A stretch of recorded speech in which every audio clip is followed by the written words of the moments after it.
Magandang araw, my loves! Ngayon, samahan niyo naman akong magluto ng pesang tilapia. Narito ang gagamitin nating mga ingredients. Painitin na ang kawali at lagyan ng langis. Isunod ang bawang at igisa ito hanggang sa maluto at magkulay brown ito.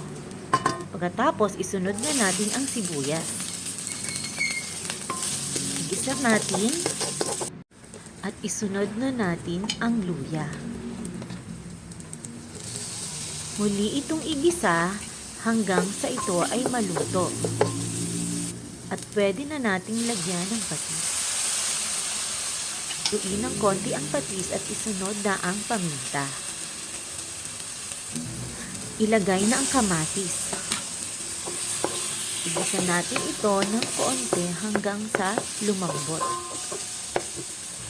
At maaari na natin ilagay ang ating tilapia. Ayan. Haluin natin ito ng kaunti at bali-baliktarin. Pagkatapos ay takpan ito at pakuluin ng ilang minuto. Ayan. Kumulo na. Maaari na nating lagyan ng tubig. Maaari na itong muling takpan hanggang sa kumulo at maluto ang ating tilapia. Ayan, kumukulo na. Halu-haluin natin ng kaunti ang tilapia at tikman na natin ang ating sabaw. Ayan. Naku, malinamnam. Tamang-tama ito sa panahon ngayon. At maaari na nating ilagay ang ating mustasa. Ayan. Dagdagan na din natin ng pechay dahil konti lang ang nabili kong mustasa. Mas madaming gulay, mas masarap.